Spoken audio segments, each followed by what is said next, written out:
Although never mean-spirited, Elvis met with one case of greed that even he could not forgive.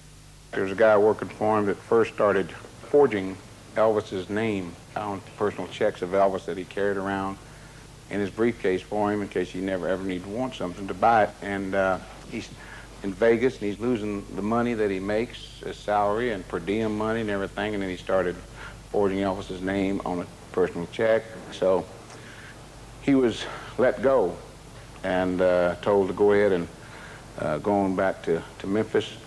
Then, before he was going to leave the next morning, Elvis found out that this guy had also gone into a private compartment of Elvis that he had in there and found some personal pictures, Polaroid pictures, and took some of them. Came out and showed them to some of us. And we said, whoa, you know, I don't want to say what they were, but... So anyway, Elvis found out about this and he stewed on it all night. And it just got him more and more and more mad. So all of a sudden the next morning he's up way earlier than he normally gets up.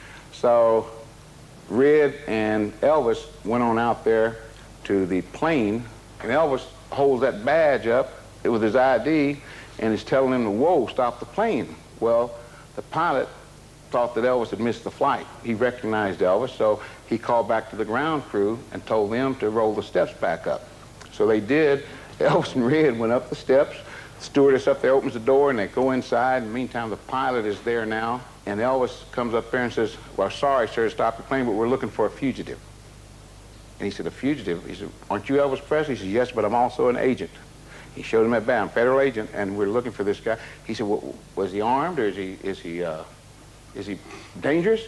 And Elvis said, no, he's not dangerous. It's something we need to take him in for some questioning and everything. And he said, well, I want one of my officers to go back there with you. So Red and this officer from the plane started back that way. And so Elvis asked the pilot, says, what time y'all supposed to get in Memphis? He said, Memphis? He said, Mr. Presley, we're going to San Francisco. Elvis said, Red, come on, we got the wrong damn plane. And he called him back up, and Red come running back up. They ran off the thing and came back in. I, in the meantime, come up behind them. About that time, here comes Elvis. He said, walking up, and he said, James, you got the right to and all that other shit. Get him in the car and let's go, guys. He couldn't think of the random rights, and it was just all that other shit. Let's go. So we get in the car. Now, he's scared. We start driving away. Red's in the back with him.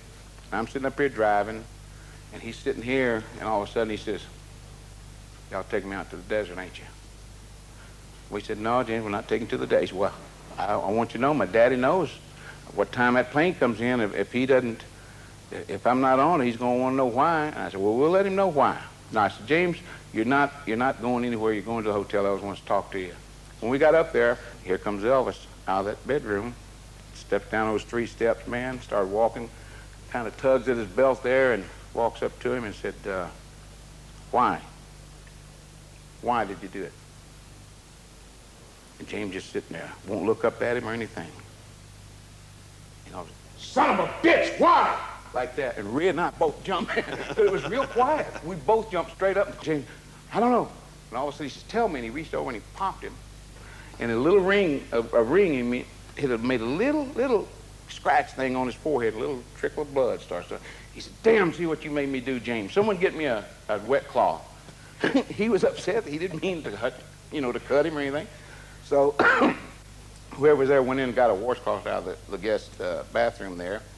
And he starts cleaning up James's head, trying to stop the blood and everything. And then he just kind of sat back on the coffee table and said, James, why? Why would you do this? He said, man, I thought I gave you guys anything you wanted, and then you turn around and you steal from me and you get in my business that you shouldn't be in. And James starts crying and saying, well, I didn't mean to. Elvis, I guess I have a gambling fever or something. And Elvis said, that's not what I'm talking about, James. I said, that's one thing. I'm talking about taking my private possessions. He was thinking about those pictures. What was he going to go do with them or whatever, and he wanted to know why, and James couldn't answer him. Really just said, I don't know, I shouldn't have, I'm very sorry. Elvis was warming up towards the guy. Now he was feeling sorry for him. You know, he'd gone past the anger, and now it was the other way. And Red and I looked at each other and said, Elvis, we knew where he was going. And he looked and he said, you're right, you're right. I said, James, just go on back home. Go get your plane. Get on back home. Keep your mouth shut. Go out there and Daddy will give you your pay, and then that's it. And you just keep your mouth shut. And he did. He went back and that was it. But he knew he was finished. Yeah. He knew he was going. He'd never find him in the desert. that was the funniest part.